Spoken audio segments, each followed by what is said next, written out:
मैं आकाशवाणी केंद्र और प्रसार भारती को धन्यवाद दूंगा कि उन्होंने अपने पुराने नींव के पत्थरों को स्मरण किया है और उत्तर प्रदेश की इन विभूतियों को सम्मानित किया है, जिन्होंने उत्तर प्रदेश को प्रधानमंत्री जी के विजन को आगे बढ़ाने के लिए अपने क्षेत्र में लोग विशिष्ट योगदान दे रहे हैं। और वास्तव में ये सम्मान उत्तर प्रदेश की 25 करोड़ जनता का भी सम्मान है, क्योंकि इनका जो कंट्रीब्यूशन है वो अपने लिए नहीं, प्रदेश के लिए है, देश के लिए है, विकसित भारत की संकल्पना को आगे बढ़ाने का है।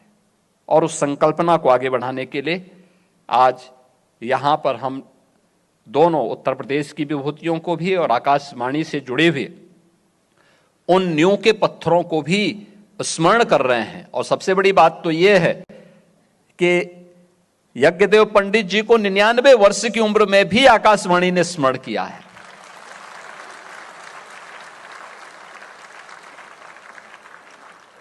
निन्यानवे वर्ष की उम्र। हम ईश्वर से प्रार्थना करेंगे कि वे अपना शतक तो पूरा करें, लेकिन शतक से आगे भी जाएं।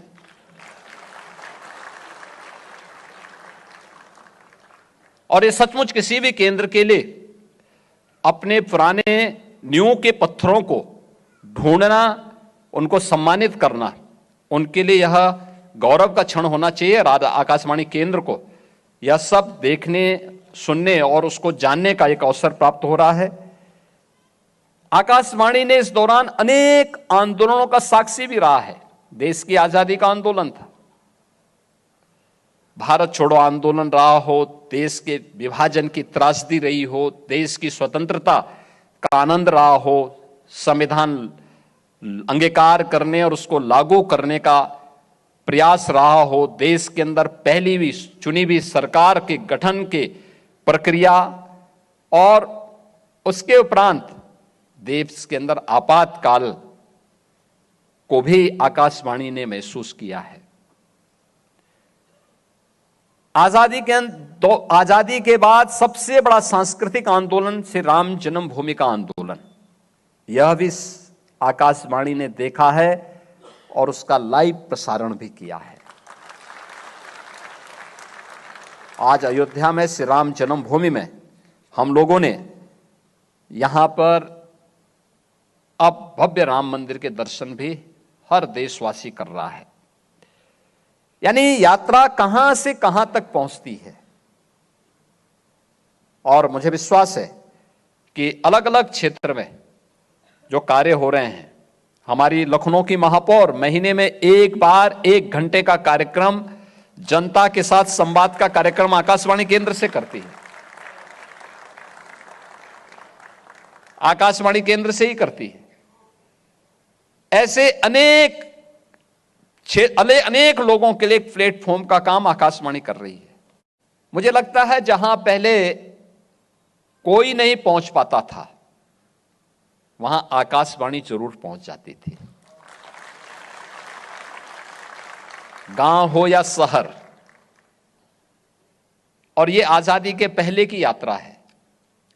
1938 तब ये देश आजाद नहीं हुआ था।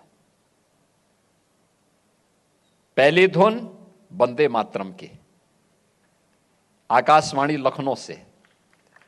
याद करिए 1924 में कांग्रेस के अधिवेशन में मोहम्मद अली जौहर के द्वारा वंदे मातरम का विरोध किया गया था। 1937 में कांग्रेस ने फिर यह तय किया कि नहीं, इसके पहले 2 छंद गाए जाने चाहिए। और 1938 में आकाशवाणी लखनऊ से वंदे मातरम का गायन हो रहा है। आजादी की लड़ाई को कैसे आगे बढ़ाया जाना है, वह एक मंच आकाशवाणी बना था देश की आजादी के दौरान भी। और आजादी की उस लड़ाई को आगे बढ़ाने के साथ ही कलाकारों के लिए, साहित्यकारों के लिए, अलग अलग क्षेत्र से जुड़ी हुई विभूतियों के लिए, कृषि के लिए, युवाओं के लिए,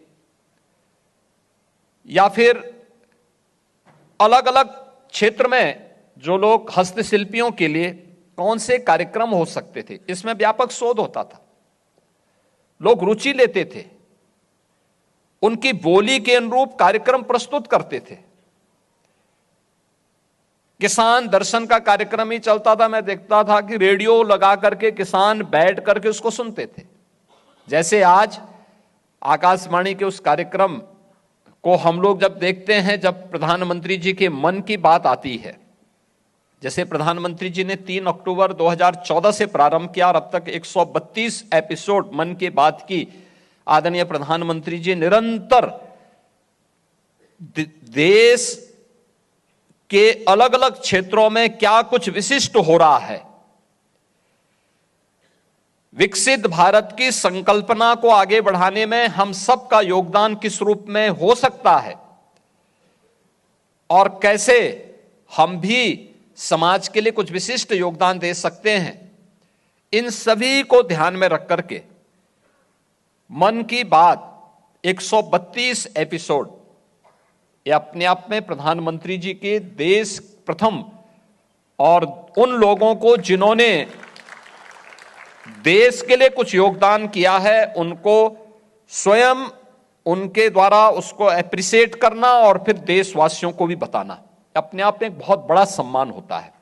प्रधानमंत्री जी के श्रीमुख से किसी के लिए उनकी उपलब्धियों को सुनना ये अपने आप में किसी सम्मान से कम नहीं है, बहुत बड़ा सम्मान है। और ये प्रधानमंत्री जी लगातार 2014 से मन की बात के माध्यम से हर बार 5-7 ऐसे दृष्टांत देशवासियों के सामने प्रस्तुत करते हैं जो प्रत्येक भारतीय के लिए एक नई प्रेरणा होती है। और यह दृश्य हम लोगों को बचपन में तब देखने को मिलता था जब कोई विशिष्ट कार्यक्रम आकाशवाणी का आता था। मुझे याद है कि उस समय आकाशवाणी से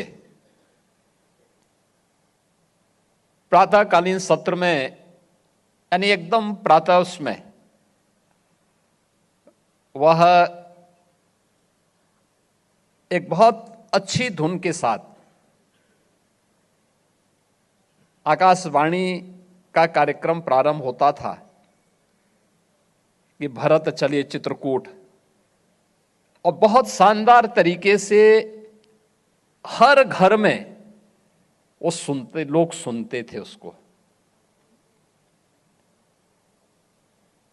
कैसे समाज को जोड़ने का माध्यम आकाशवाणी बना था, कैसे भारत की आस्था को सम्मान देने का माध्यम बना था, यह हम लोगों ने बचपन में देखा, सुना।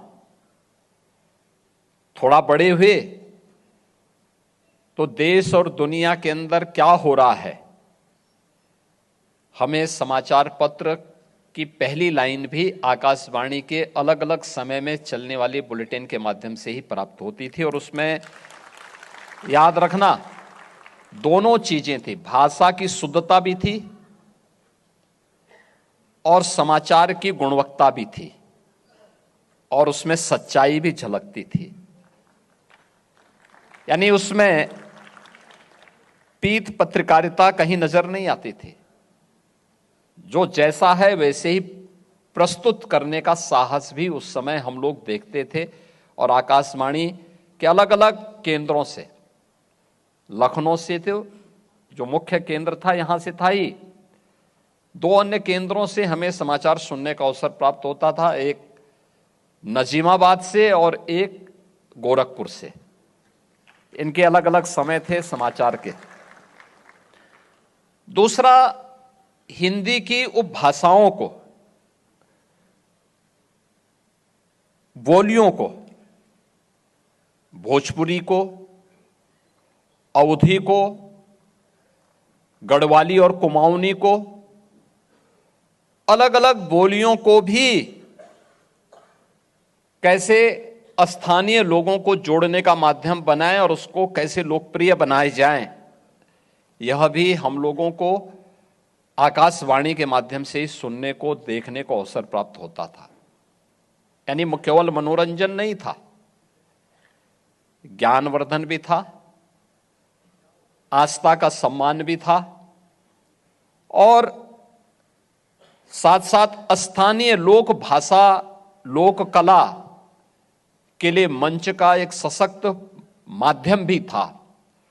और उस सशक्त माध्यम के 88 वर्ष ठीक आज ही के दिन उस समय के उत्तर प्रदेश की प्रीमियर यानी संयुक्त प्रांत के प्रीमियर पंडित गोविंद वल्लभ पंत जी के कर कमलों से प्रारंभ हुआ था। और मेरा आज सौभाग्य है कि 88 वर्षों की शानदार यात्रा के आज के समारोह में